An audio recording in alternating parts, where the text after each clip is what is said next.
You should feel rusty. Do I you even know how to do this anymore? forgot all of it. Jen, you're gonna have to drive here. I don't know what I'm doing. Absolutely not. You made me do that last time. No. What's going on, sister? How are you? I'm good. I'm so much better right now because I know they don't have as much pressure on me right now for this live stream. Oh, it gets easier with the reps, Jen. I mean, that's what I hear. Mm-mm-mm.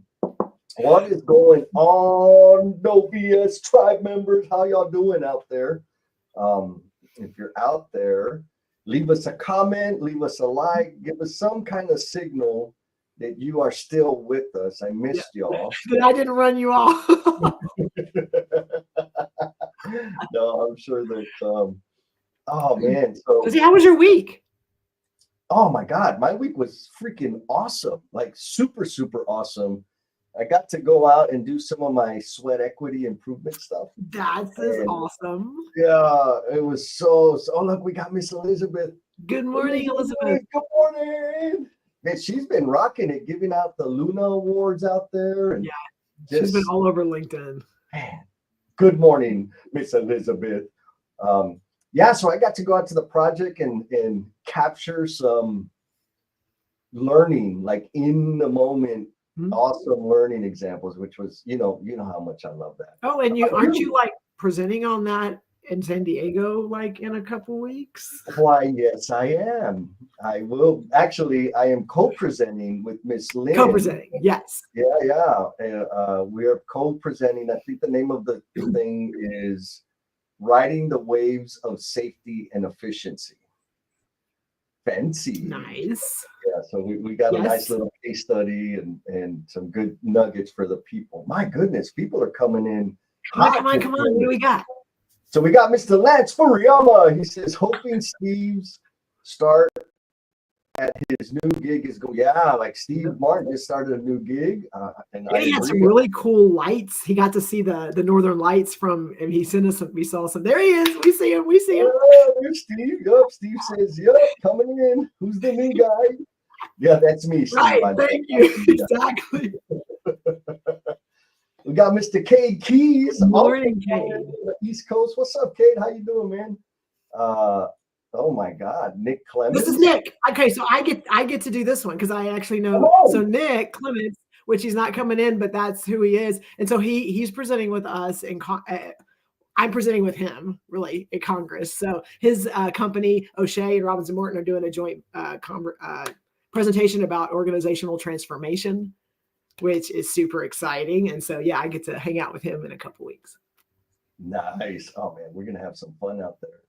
Then we got Mr. James Gable, the uncommon communicator, coming in from Colorado. I've been seeing him get the reps in on the philosophy of, gosh darn it, it's just a stoic philosophy.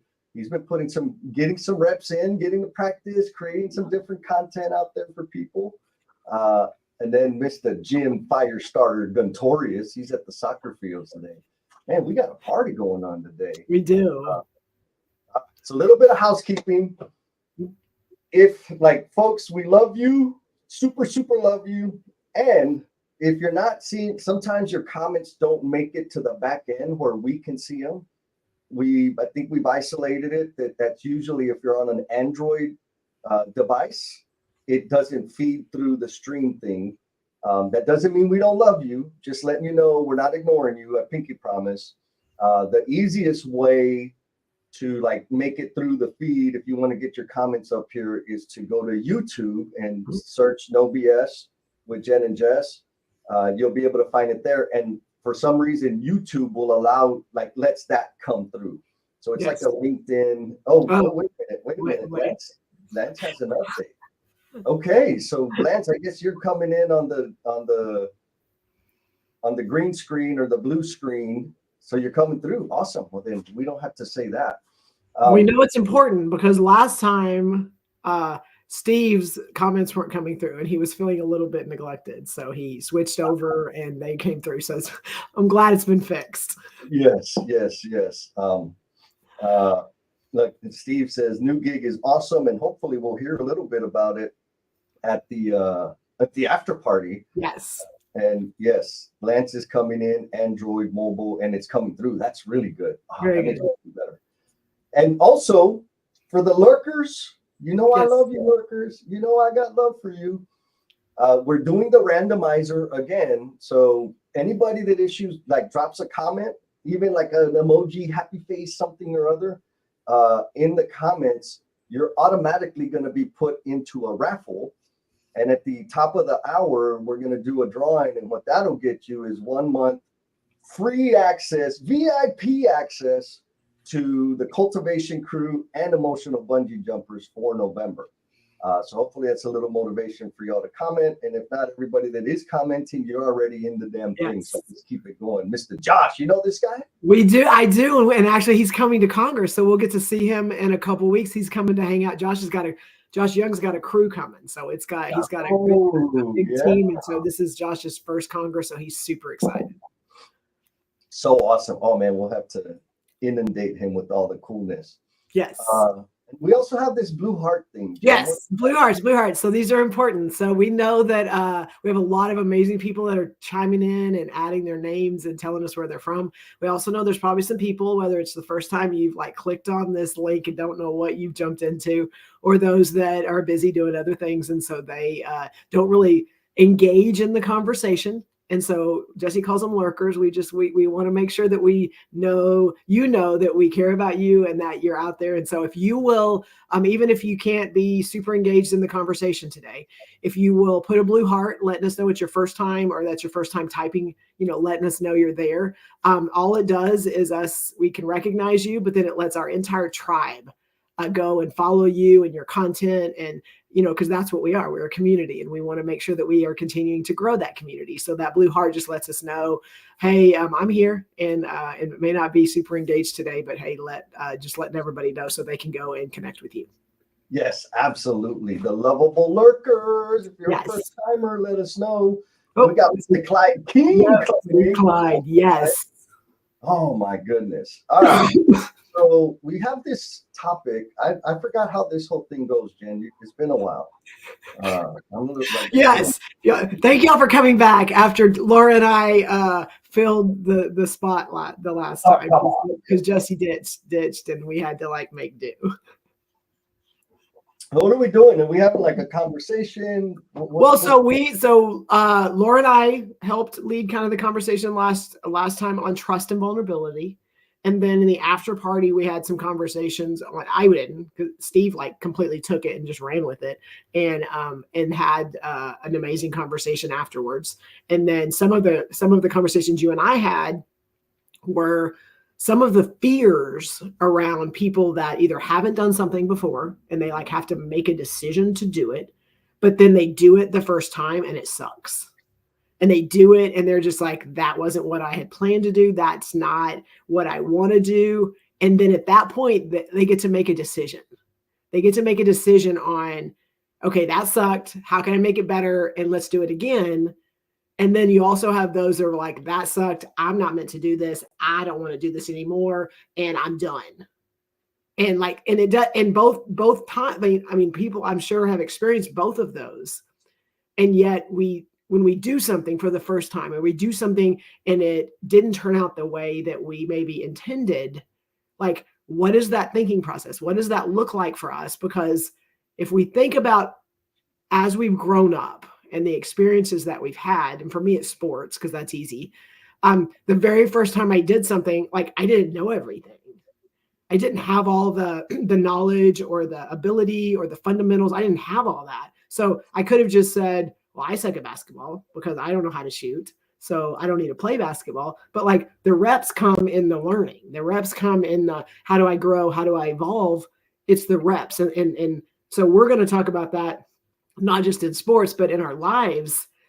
How many times do we go, okay, that's what I learned. Now what's next? Or we completely go the other direction because it didn't go the way we wanted. Does that sound like what we talked about?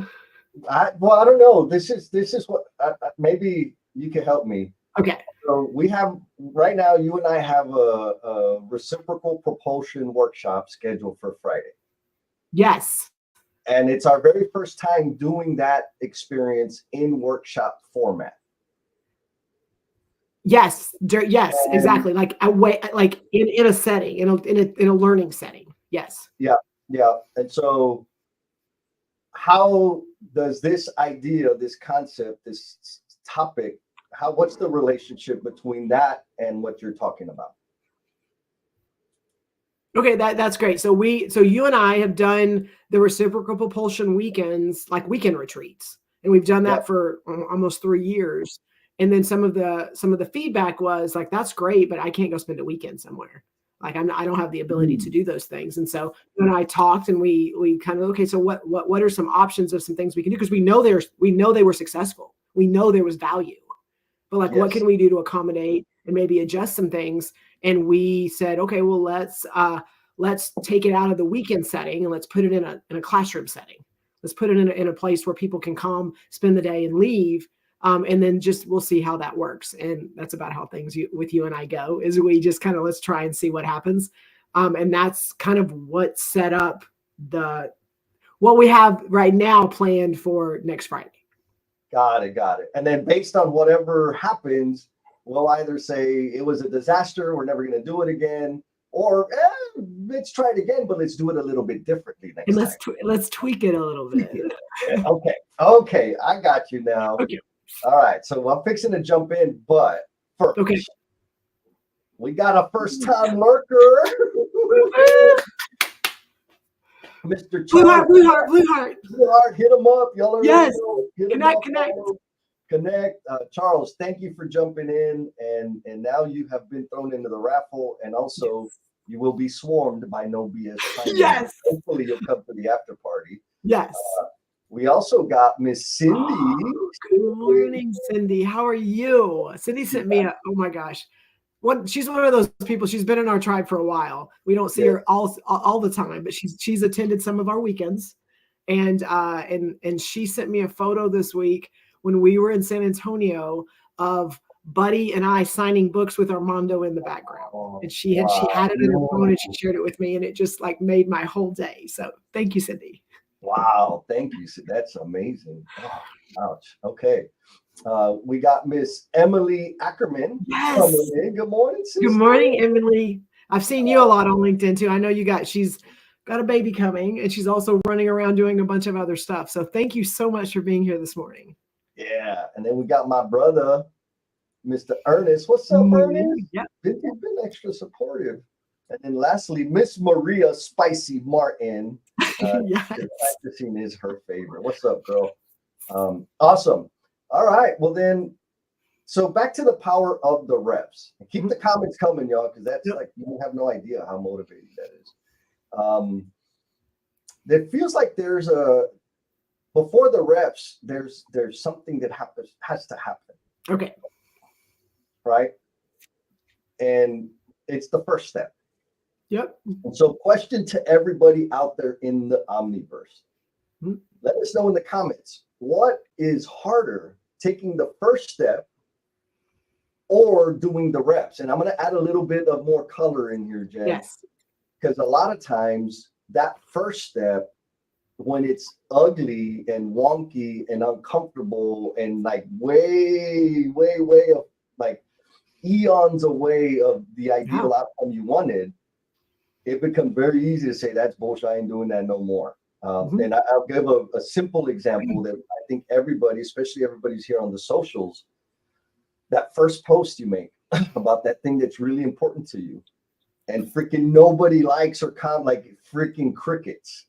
It's like, it's very easy to say, shit, this don't work, nobody likes me, and then you just kind of hang up your tweets and let it go. So think of it in those terms, like what's harder, the first step or continuing on after it's been wonky and funky and less than what you expected? What do you think, Jen? Well, for me, it's, and how do we contribute to both of those experiences? So if we're in a place, and for me, it's easy because like we live in this lean space. So if I look at like the daily huddles, okay, and we're at the boards and we're getting ready for the day, and we have people there that we have challenged. Hey, we need you to bring up constraints. We need you to share with us if there's something that's going to impede your work, that's going to keep you from being able to meet the schedule. And we have created an environment, and then they, scary as it is, scary as it is, they go, hey, I got an issue. Ooh. Like the response to that, after we've asked people and we are the ones that have asked to cultivate this amazing experience, the response to their issue could impede them from going forward. And it's not their own decision. It's something we've created. So like, I think about it a lot of times is, yes, I ask people to do this, and yes, it's scary. And so how much of it am I contributing to the fear because it's something I've said or I've done? Or am I also cultivating the experience in the environment so that it's safe for them to be able to do it? And the response allows them to feel comfortable with the next step. So what I'm taking away from that, Jen, is, and a lot of the tribe members out there are leaders within their respective firms and organizations, families, communities. We can, I'm going to go a little bit further and say we have the responsibility to create a safe space for people to take a first step. Yep. What do you think about that? 100%.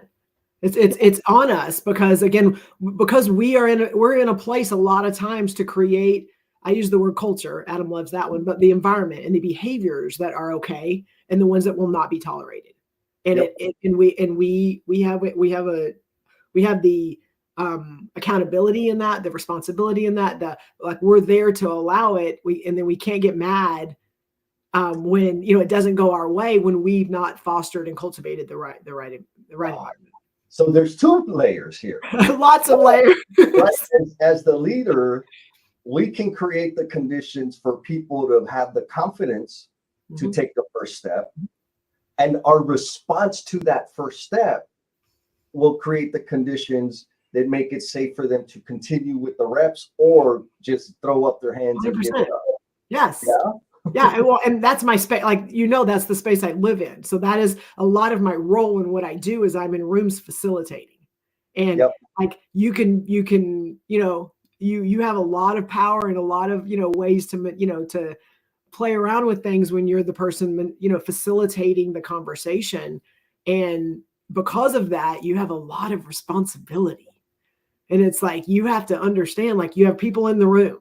You have ones that come in there and they're like they are determined that they are not going to have the light shining on them. They are not going to talk. They're good. I'm here. I'm checking the box. I don't want to, I don't want to be a part of this. And that's fine. And you have other ones that they're used to monopolizing the entire conversation the whole time, every space they're in. And so, and so it's like you have people that are scared that will not compete with that. You have people that, hey, I'm good. I'm here. I don't need people to hear what I have to say. I probably don't even have anything to add. Like you have all those things going on in a room, and you and I both, our roles require us to facilitate that conversation. How much of that first step and those next steps do we impact? Yeah. Yes. I think the key point that I'm taking from that is,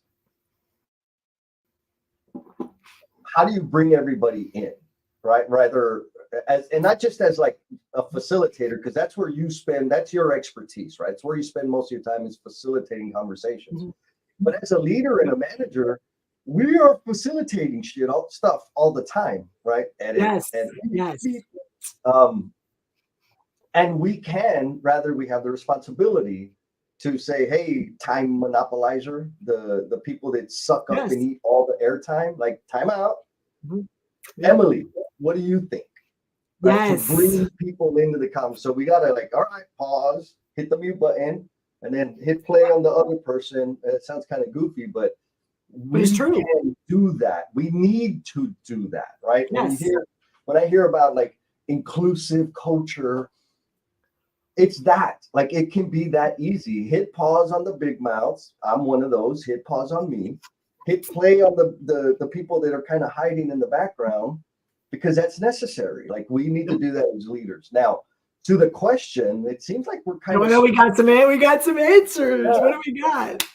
So Emily says for her, the first step is the hardest, like for sure, no doubt. Mr. James Gable also says the first step is always the hardest. And then we got Lance. He says the reps are definitely harder for me. We have both sides. Right. Because the first step is excitement and intrigue. Ooh, reps are commitment and dedication. What do you think about that, Jen? No, I love both answers. And I feel like before I used to be like, it was harder to take that first, that just jump and see what happens. I know that I was in a space to where just that fear of failing, that fear of not, doing what I was asked to do, or, hey, it didn't go the way I wanted to. And then all the feedback and all maybe the judgment that was going to come with that kept me from maybe doing things that, not maybe kept me from doing the things that I needed to be doing. And then as I kind of got more comfortable with that first step, like Lance, then it was, and I mean, you experience this with me all the time. So like you could probably speak to it better than I do, but like, yes, let's do it. Let's go. But then there's like, we've got to make a commitment. We've got to have a plan. We've got to know what the strategy is so that it doesn't just fizzle away. Yeah. Well, I'm in the Lance band camp with this. Yeah. Like, hell yeah. First, like, yeah, go. And then, yes. Like, how do we keep this going? Like overcommitting. For me, it's that, right? Like I get excited. People, like when I get invited to collaborate on things or have a new idea or whatever, like I'm gonna go do it, but I have to remind myself, wait a minute, what's the after effect? Like, it's just gonna be a flash in the pan? Like, how do I sustain this? How do I da-da-da-da-da? And it's like, ooh, so that helps me. That's been my year. And Lance has been very helpful in checking in on me. Like this year, the plan was to stabilize, which means don't start any new crap. And it's been difficult because, man, I got ideas and I want to do stuff. But the commitment and the dedication is really worth it. Jesse, that's what I mean. Like really quick, there's people on the show that haven't been with us for the last 3 years, right?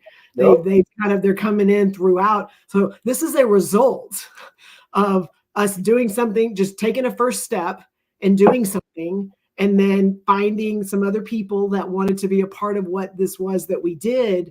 And then we ran the course and did what we were committed to do. And then we had people going, okay, what's next? And that wasn't even something we had already decided on.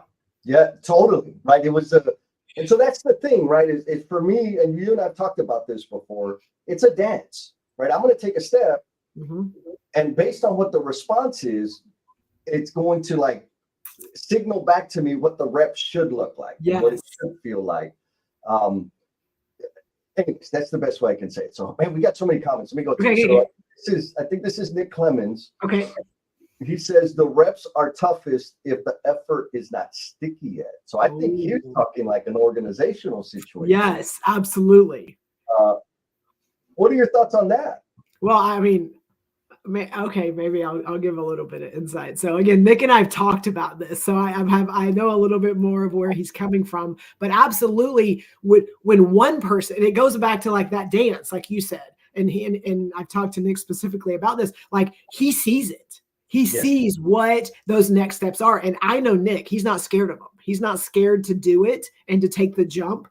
But like, how do you make sure that you've like created and cultivated the environment to where it will stay, and that it's not just a, fly by the seat of your pants, let's try this, but like, what are you creating from the top of the company to across the company to whatever? What are you creating when for this specifically, I'm going to say it's organizational transformation, but like when it does, like what can you put in place to where you're building it and when you are, sorry, my computer's about to do a restart. No. Sorry. If I go away, then I'll come back. I got you, girl. Keep on going. Answer your question. Okay. So it's creating the environment, and what does that look like, and what do those people look like to be able to find those champions, find those advocates, find those people that are going to be able to be there with you.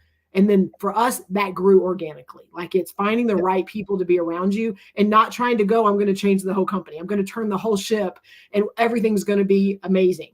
It's what is that one thing? What is that one project? And then how do those people go out and spread it?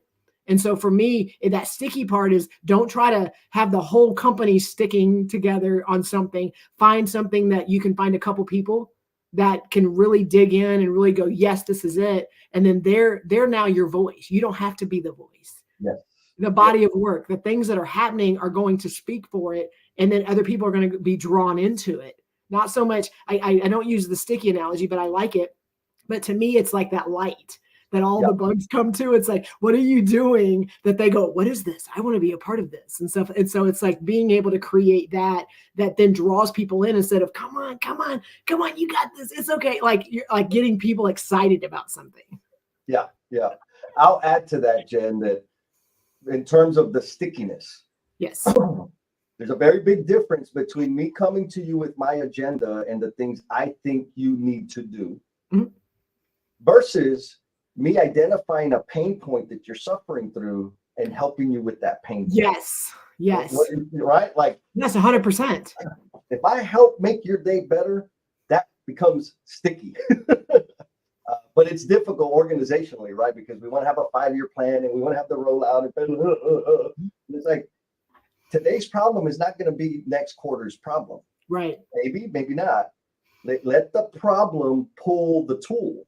Yes. Let the team pull the change. Yes. Otherwise, instead of throwing things out there, here's all the answers that you possibly can need for any problems it's overwhelming. And they're already our people are working. They're doing stuff that are already part of their jobs. How can we help alleviate some of the things that they're struggling with?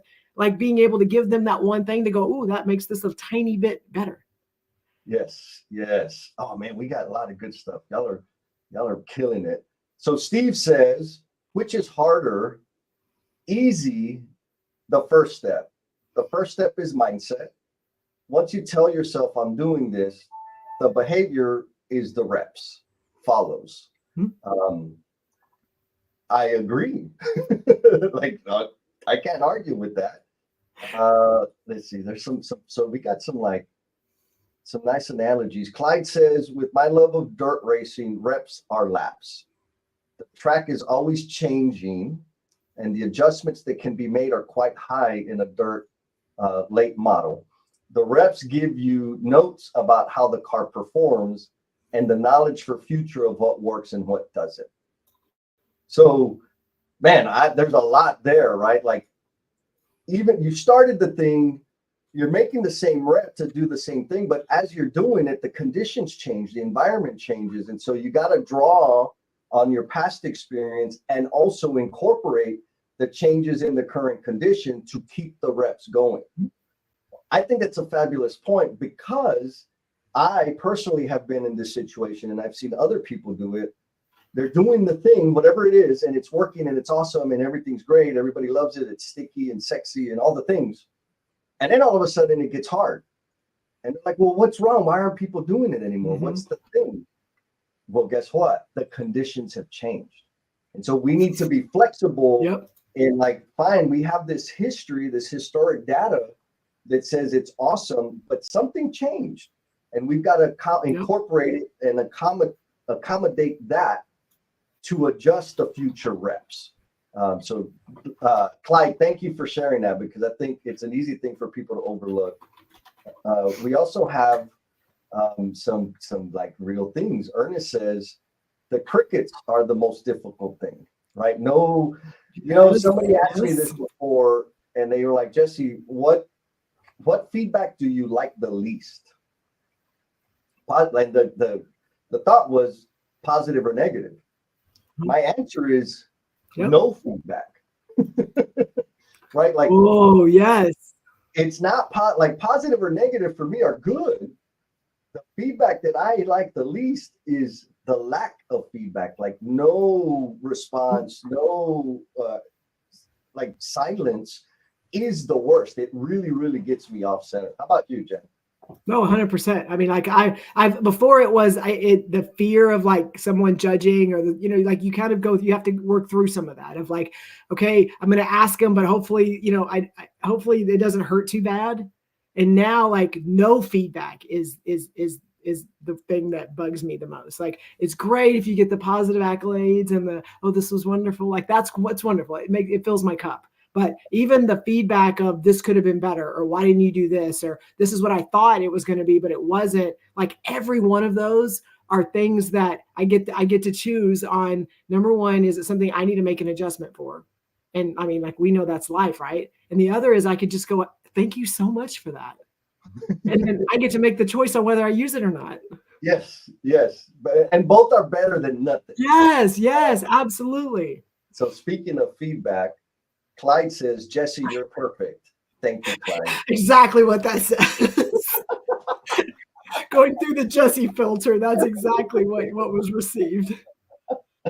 Oh, and Jim, here's another reality. So one of the things he struggles with is meeting and exceeding the expectations once you do the damn thing. Weighs heavy on you. What do you think about that? Well, no, I mean, yes. And it's, you put something in place, you do something big, and then, like, okay, you're not done. So to me, it's the expectation of when you do put something in place and you do something big and you do something impactful, okay, then you don't just get to walk away.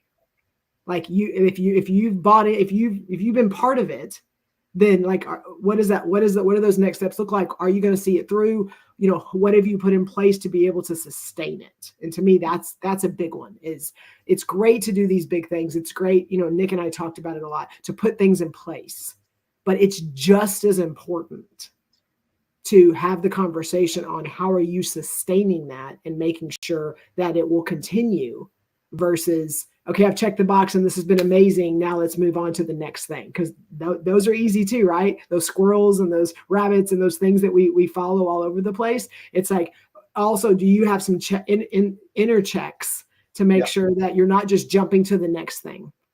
Oh God, yes.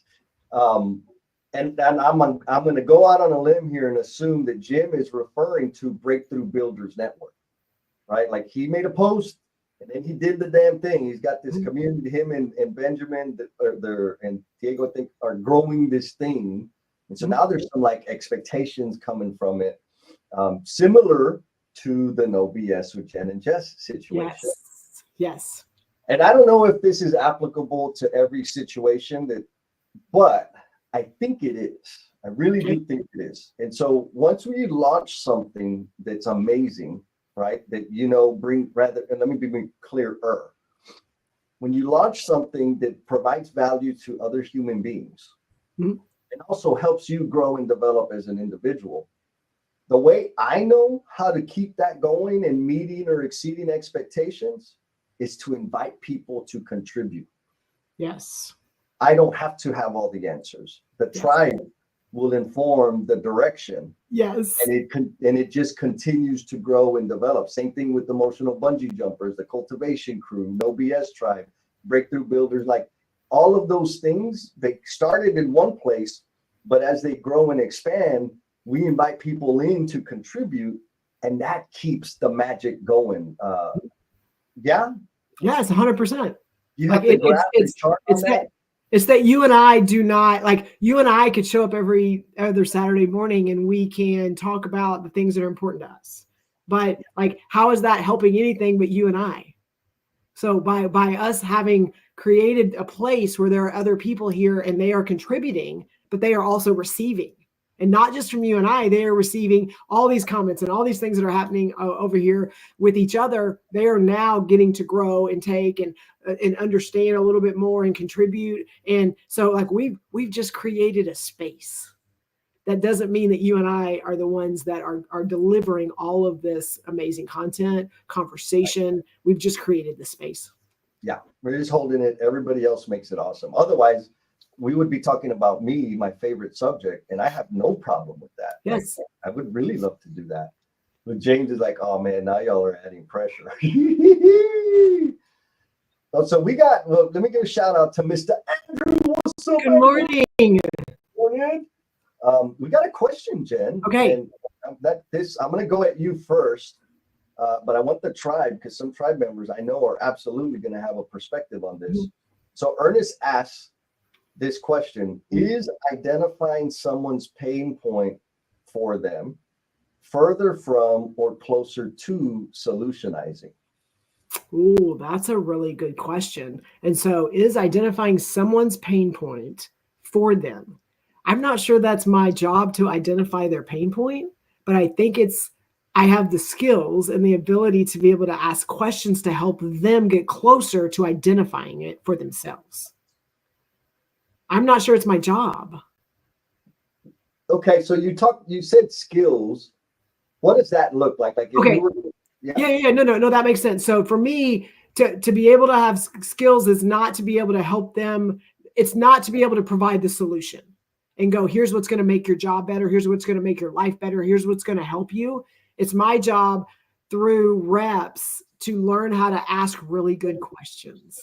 And if I can ask really good questions that cause them to have to introspect, them to self-reflect, them to really have to think about how they're going to respond to my questions, then it's going to help them get closer to, that wasn't even my issue. Like, this is really the issue. And I think, okay, based on my response to these, like, okay, now I have an idea of what direction I need to go. I didn't have to provide anything for them. I just got them to think of things and look at things from a different perspective. Okay. And so that skill, is that something you were just born with? No, it wasn't at all, Jesse. I sucked at it, like super sucked at it. And then through some stuff you've done, and then what you and I have put together with emotional bungee jumpers, it's actually a exercise that right now I think I'm going on like 2 years of doing it every month, multiple times a month, to be able to learn how to engage with people and not, like Ernest says, solutionize it and take their problem and let me fix it and let me give it back to you. And then now you go and do it. But it allows me to be able to ask really good, interesting, non-closed-ended questions to be able to help them get there. And then they get to take it and go and own it and move it. And I get to walk away. Yes. Yeah. So that's something you and I do, which is part of one of the randomizer things that if you add a comment, you get in the randomizer. And so you will then get to come and be a part of that emotional bungee jumpers group to kind of learn and see some of these skills that Jesse and I get to help cultivate. Yeah, and build and reinforce. Yes. So Maria has a response. She said, "Whoa, it's not my job. And did they invite me in?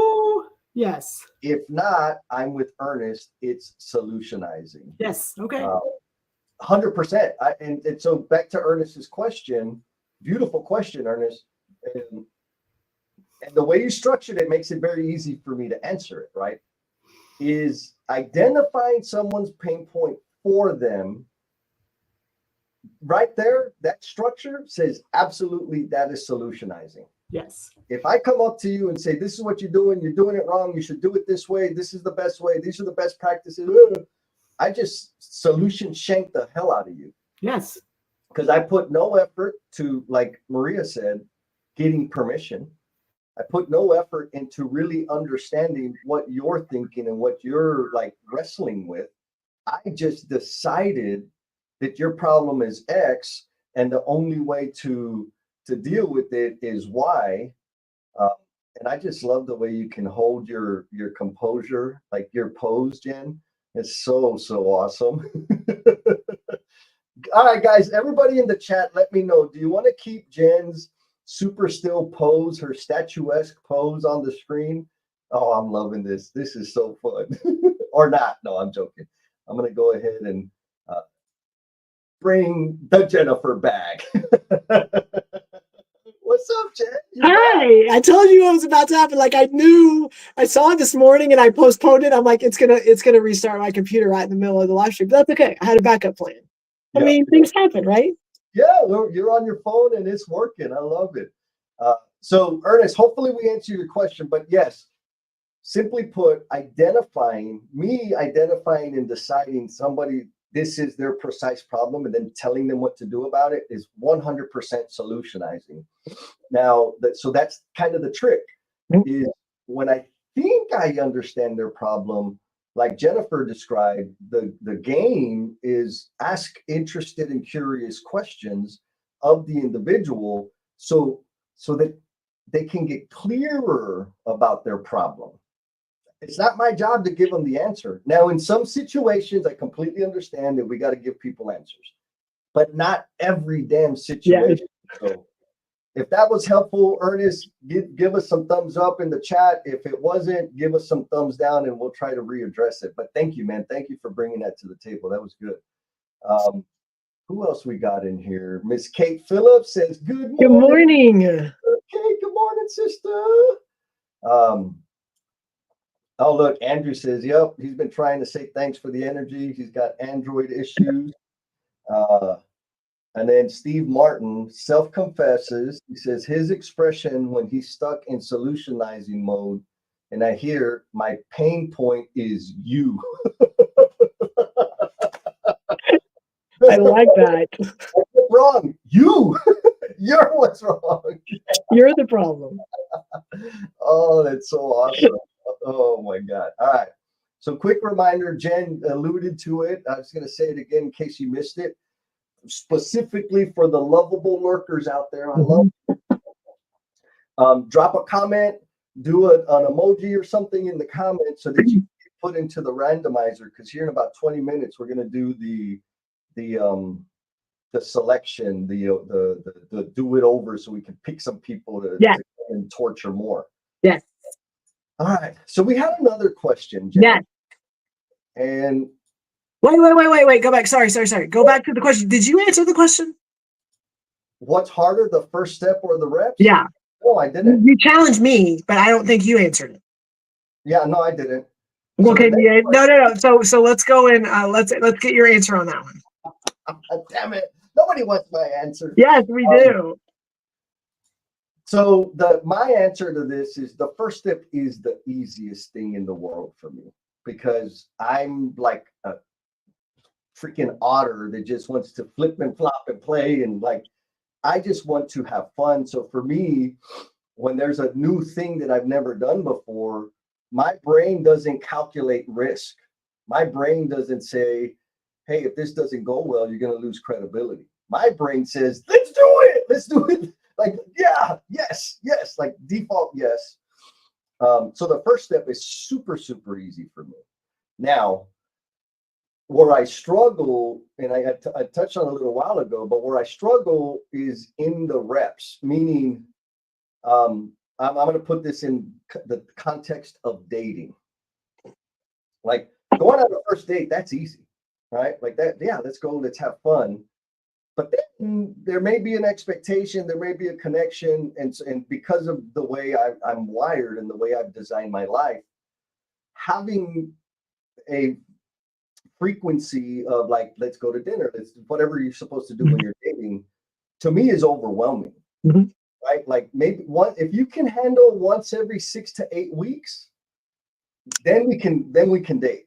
But if you need more than that, no bueno, does not compute. I'm not the guy, right? And so I use that as because that's a real example. But when I zoom out, there are several situations where, yes, I want to do the thing. I'm totally into doing that thing the one time, taking that first step. And the reps are difficult because of what I already have in place. And so I have to be ultra responsible and thoughtful, maybe not responsible, but I really have to be analyzed deeply. This is the ask, but there's going to be potential for subsequent stuff to do after. I need to understand that clearly before I say yes to taking the first step. I don't have a problem committing to doing the reps. Like that's not my issue. My issue is bandwidth. Yep. I can't do everything. I can do everything. I just can't do it all right now. So it's got to be like, I'll have conversations with people that have an idea. I'm like, man, that sounds like a great idea. Can we talk about it in April next year? And they're like, no, I just kind of want to brainstorm. I'm like, no, you don't understand.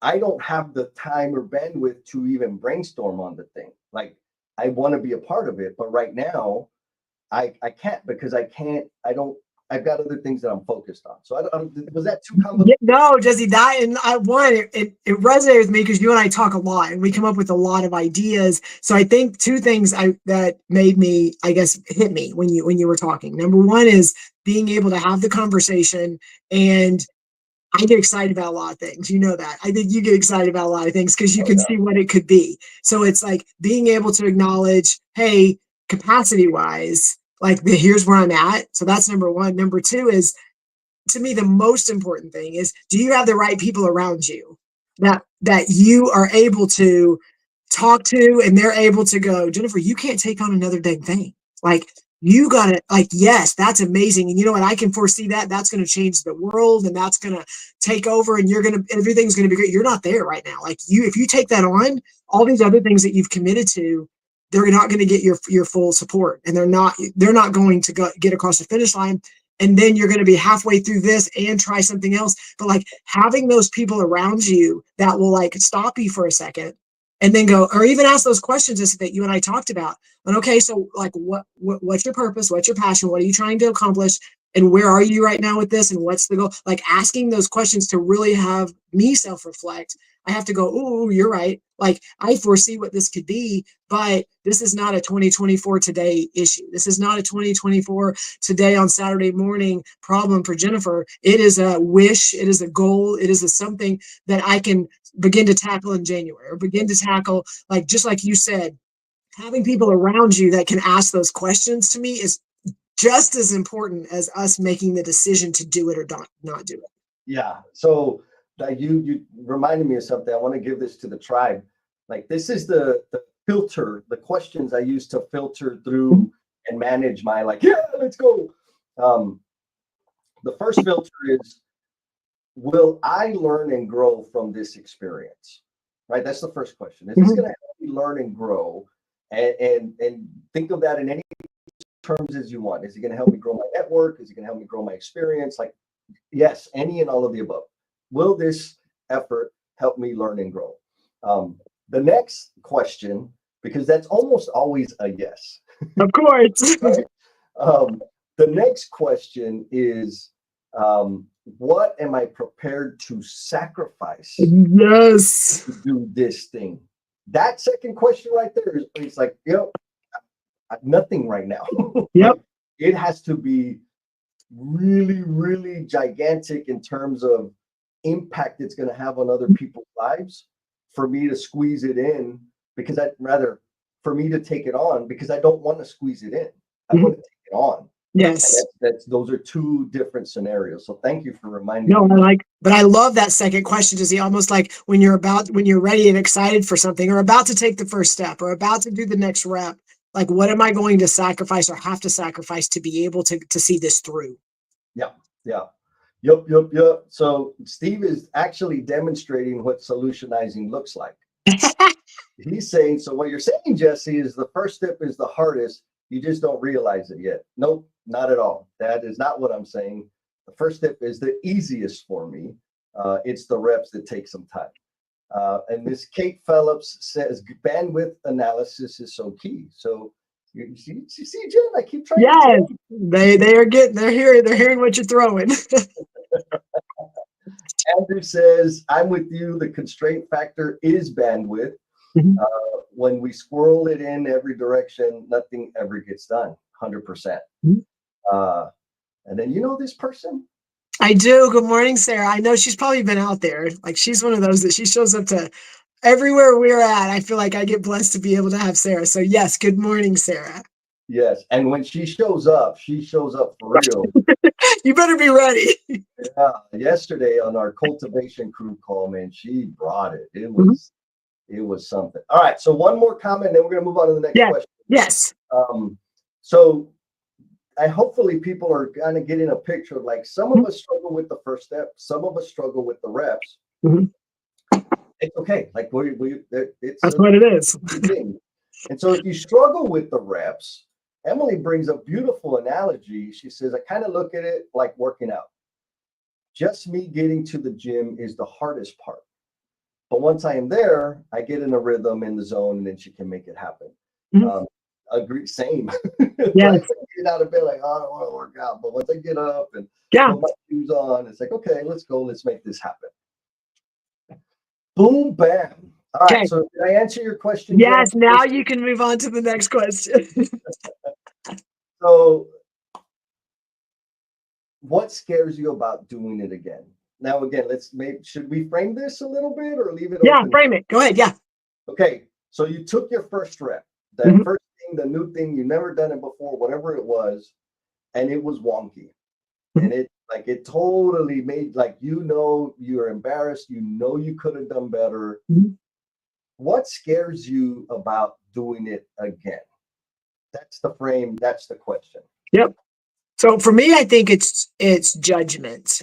And I mean, I'm getting in a more healthier place to where like I do a lot more of myself and my self-reflection and what am I going to be happy? Am I going to be proud? Am I going to be resentful? Like I kind of doing better at starting with myself. But I know for me, a lot of times I try something new and all the voices and all the feedback, and social media is a good and bad place when you're in that headspace of, you know, all these opinions that then can direct you one way or the other, when really it comes down to you and where you are and what you're comfortable with and what, you know, and I'm going to say this. So working through with Rachel, most people know Rachel's in my, it does supports me. And we're working through some things that she's taken some ownership of. And uh, so my instructions to her, because she's doing some email stuff for me, and you know, you can get scary when you're like having to be the voice of someone else and you're having to navigate through some of their stuff. And so my instructions to her were, Rachel, as long as you do not send out emails that cuss out or send cuss words or slang to, you know, wrong words to people, or you send naked pictures out, I don't know if there's anything that you could send out that we couldn't recover from. Mm-hmm. And I said, even that, I mean, we probably could, but I just don't want to have to try. And so Right. it's like, but the fear for her was so like messing up and then what the retribution would be, that it was keeping her from being able to take those steps. Mm. And so like having someone to kind of frame it up a little bit, but also like, I'm telling you, the fear of the, you know, like the judgment or you know, like, no, I don't know how many people here just, and maybe you're like a weird person, but people don't just love to fail. I mean, they don't just love to screw up so bad and like mess up and have people, you know, mad at them and stuff. Like, I just don't know a lot of people that is what they get excited about. I mean, we like to learn from things, but I don't think people want to fail. So if we already know that and we're asking people to do new things, or we're pushing people to do new things, how are we framing it up? How are we creating an environment to where if it goes sideways 100%, here's the next step. Yeah. Here's what it's going to look like. Then it like a little bit alleviates, like I can't even imagine what's going on in another person, but it gives them a little bit of, oh, okay. And I do this with my daughter. We'll go and she's in her head and she's over analyzing every possible thing that can go wrong. And I'm like, okay, worst case scenario is you do this and this happens, and then you get called to the office and then they call me. And then I bring you this. Like, and then when we reset, it's like, okay, so it's not as bad as what I think it could be. And I think that a lot of people live in that little space that keeps them from taking any kind of step. That's Yes. my thought, Jesse. What about you? Oh, I love it. And there's a lot there. So one thing, you asked if I was weird. Yes. And I think everybody will agree. I learned Hmm? that failure, like where I learned the most is through pain and failure. Best teachers I've ever had, because those lessons stick with me. And so I don't think I'm any different than anybody else, except that kind of what you kind of walked through. And I think maybe this is the cheat code, is let's play it out. Right? Yes. It's the thing. Oh, you don't want to do it. Okay, why not? It's like, for real, what's the worst that can happen? Mm-hmm. Now, there's a difference. I think where a lot of people get stuck, or at least the people I know, is they never articulate what the worst thing that could happen is. They're spinning it in their head. Yes. at every scenario, and then every other scenario. Yes, there's never a point where we can be like, here's what it could look like. Yes, yes. And so, speaking of voices in our head, Ernest says Janet's voice is just so motivating. She is now the official voice in my head. Yeah, I'm not sure if that's good or bad, Ernest, but thank you. That's awesome. And so it's really that, right? Like, what is the worst case scenario? Yes.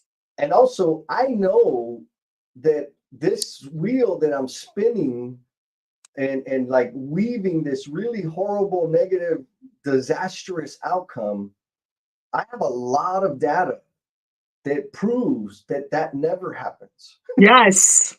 Like the absolute worst case scenario that I'm painting in my head never has happened, ever. Now, once I get out of my head and start saying what I think it's going to be or writing down what I think it's going to be, all of a sudden it shrinks. It becomes very precise. And so it's, maybe one or two or three different outcomes. And so like getting past that, because I know the growth and the learning comes from action. All of that crap that's in my head that I'm worried about, that there's no way I'm going to know the answer to that until I take action. So the answers that I seek are on the other side of action, right? Like I got to do the damn thing. Yes. To understand, to answer the questions that I got spinning in my head. Now, when I do when I do mess up, it's actually super recent. Lynn and I did a pre-run of our Congress presentation, and it didn't go the way I wanted it to go. It was wonky. I felt like it was a disaster from what I provided and how I delivered. And so what keeps me from wanting, like the thought was like, man, that sucked. I don't want to do that again because I don't want to waste people's time. From me, doing the rep again is I don't want to waste people's time. So that'll keep me from like doing that sort of thing. And do we have like 3 Jens here? Oh, now we can't hear you. You're on mute, girl.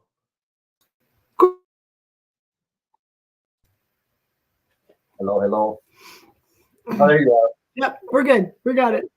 Now, We're going with the flow, Jesse. Come on, you got this.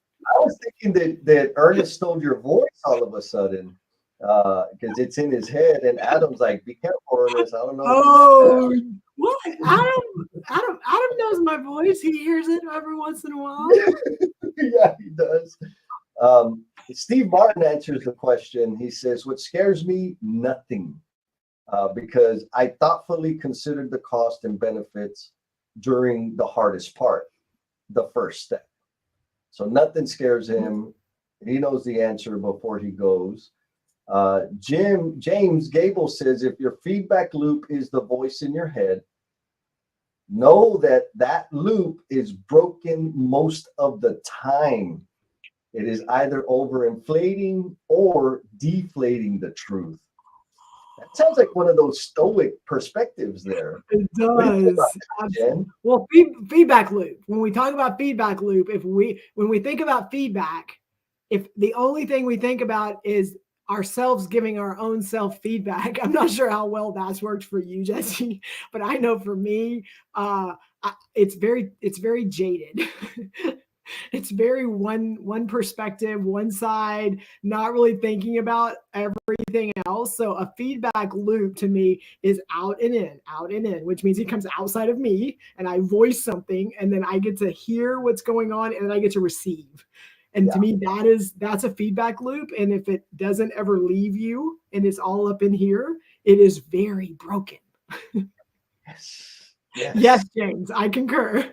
Solid, right? I'm going to say it again so that people can, like, maybe I might need to remind myself of this. Know that the loop is broken most of the time. It is either overinflating or deflating the truth. Yeah. Like, for real. And the deflating, like, can you dig in, just because I know it's easy to go the things that are going wrong.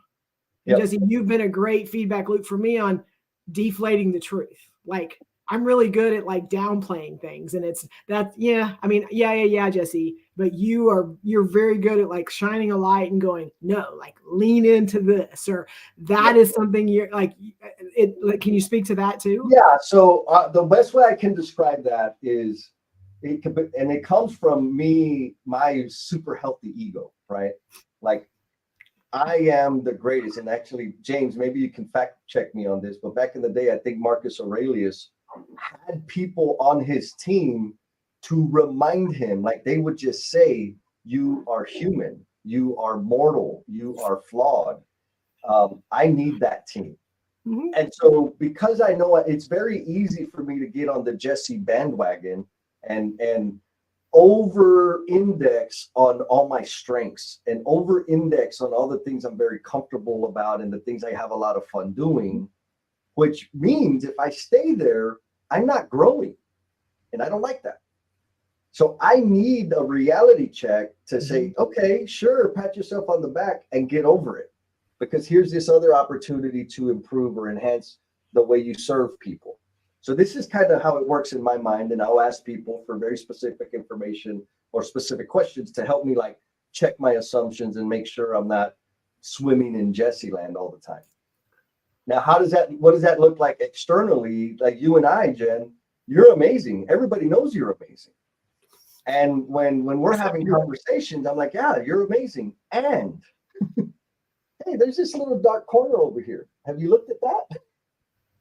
So that the growth and the expansion of the influence in the way you serve people can continue to expand. Did I answer the question? It is, Jesse, and I think it's the point of, yes, Jennifer, we see what you're leaning into. We see these things you're doing. And what I see is there's this that could make it better, or there's this that could help you get clearer. There's this, like, it's not just, yes, feed your ego, make it.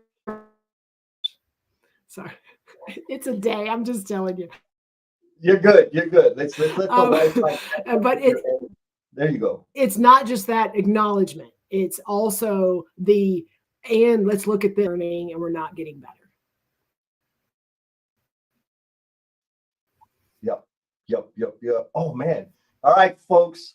It is time. Last chance to leave a comment, drop a emoji or something so that you can get in the randomizer.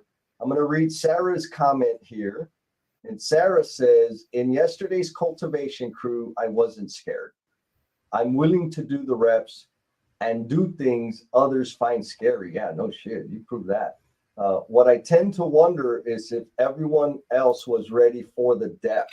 That's a phenomenal question. I'm always willing to go deep, but I find is others aren't always, like they're not always ready to go deep. Got any thoughts on that, Jen?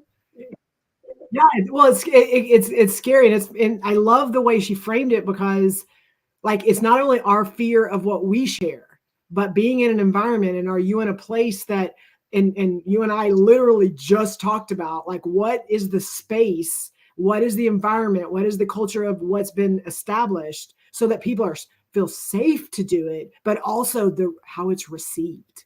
Yes. And so Sarah, like the way she framed it is, it's not only what the way Sarah went there, everybody went there and then recovered and was able to be in a space and feel like they were heard.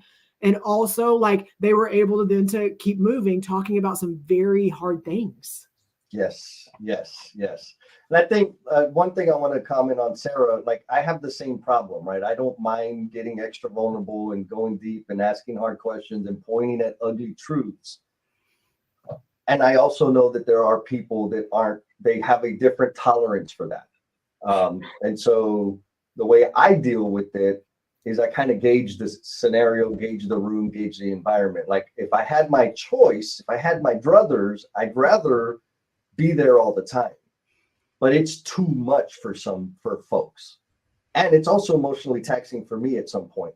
And so getting a gauge of where people are and whether they have the willingness to go there as well is kind of the way I treat that. And so maybe full confession, that was one of the reasons starting the cultivation crew and emotional bungee jumpers was I just need a place to be all out all the time. And those environments help me do that. So are we ready for the randomizer, Jen? Well, I just want to make one more comment, and then yes, we can do that. So you and I talk a lot about exhibiting the behaviors you seek.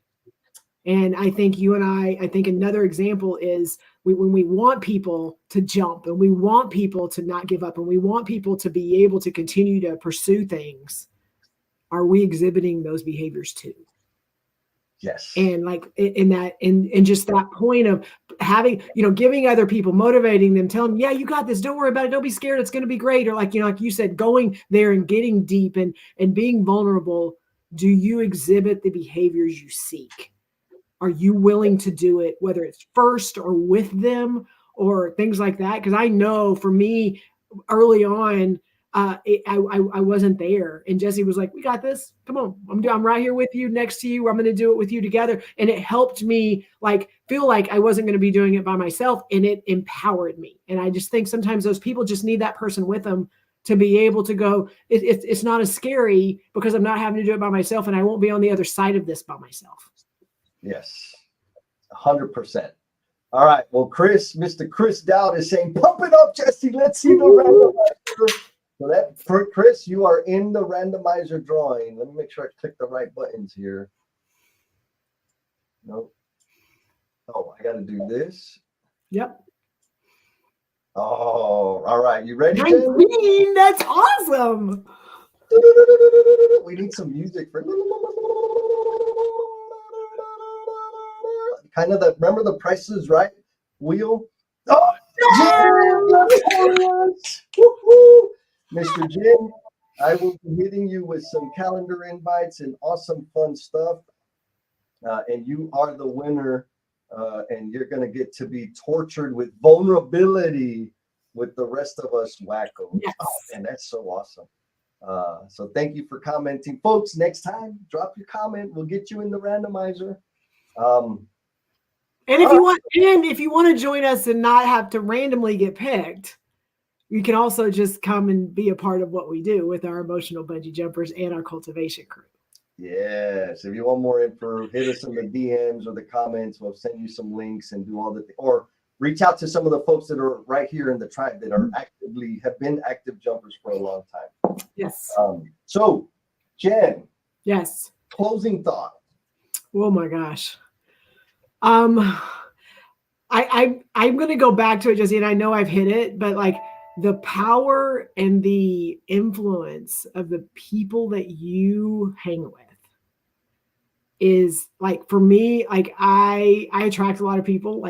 I'm that person that comes in the room and I can hang with a lot of people, but having to discern a little bit and think about how these people are helping me, how these people are keeping me right in the kind of the same place that I have been. And then how are these people kind of holding me back or keeping me from being able to take those jumps or move forward because of their fear of things. The discernment that goes into that for my life, it has changed dramatically over the last 3 or 4 years because of just really thinking about and I like what value is this person bringing in? And I'm not no value, you're not here. There are a lot of things that I can get value from, but I also know there are a lot of people that have crossed my lives or I've crossed my life and I've been able to hang with them, do things with them. And when I walked away, I'm like, I probably didn't make the best choices hanging with them, or they're not helping me move on to where I want to be. And it's tough because I like everybody. I will hang with everybody. And so that's the way that I like to be with people. But I also know that inside when I feel it, if I don't act on it and I don't go okay, I can hang with them in this setting, but I don't need to be intentional about continuing to be in a space that's not going to help me and not going to help me grow and and it's going to keep me from being the person that I need to be. And that's hard sometimes because that means sometimes you have to say no and you have to like be intentional.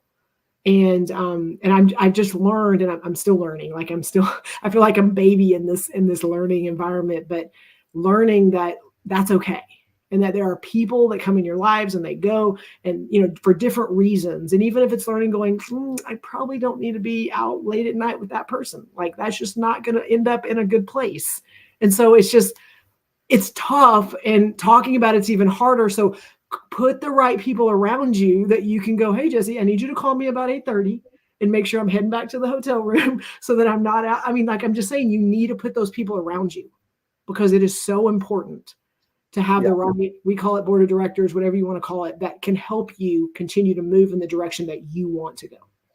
Final thoughts. That's what I got.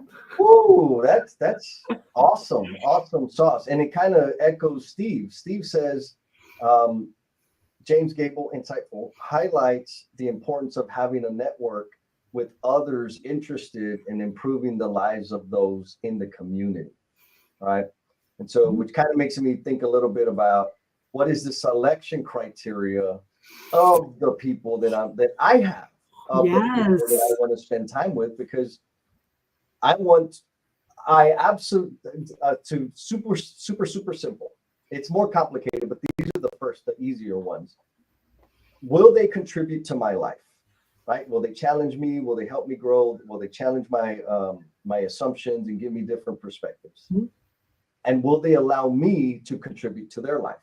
That one, right? Right? Like if they're not going to let me speak into their life, then go solutionize somebody else, right? Like I don't need that. I need the reciprocal relationship so that we can grow together. Just because.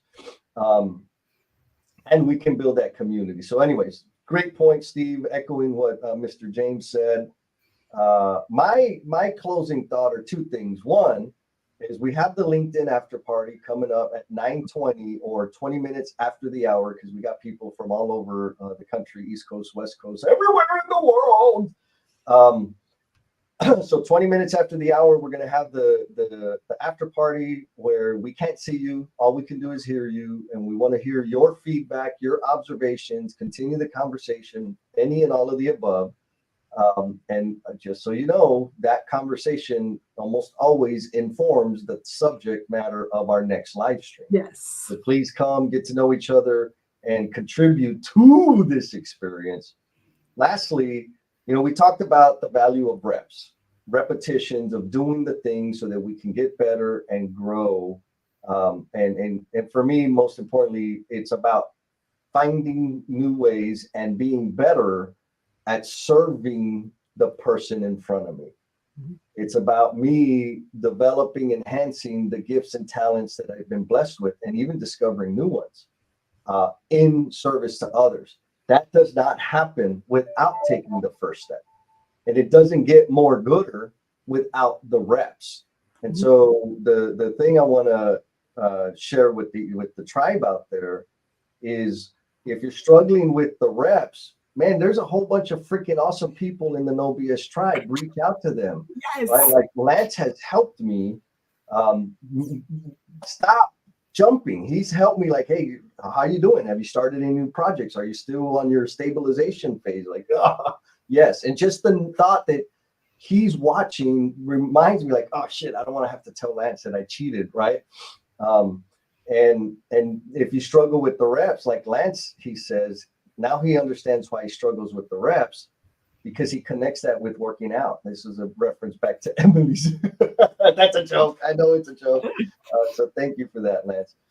And on the other hand, if you struggle, like for real, if your struggle or your pain point, challenge, whatever you want to, opportunity, I'm going to give that one to Maria. If your thing, the thing that you could benefit the most from is taking the first step, give me a call. Don't put it out there unless you're ready to go. And maybe that's also a warning, right? Don't even accidentally hint that you have an idea, because once I get it, I'm like, oh, how can I help them take that step? But anyhow, again, Tribe, appreciate y'all. This has been amazing. Jen, did you have fun? Of course. And like we just navigated through it, right? Like it is what it is. Things happen. Yeah, Jen was showing off. She's on 3 different cameras and the makeup crew's in the back, making sure the lighting works, and so awesome. All right, then. Well, 5 minutes. The link, I put the link in all the places for the after party. I hope you'll be there. It's on LinkedIn Live where we can hear. It's audio only again. And Jim, keep an eye out for some emails. I'll be sending you some calendar invites so that you can participate in the thing. And we'll see y'all soon. Later.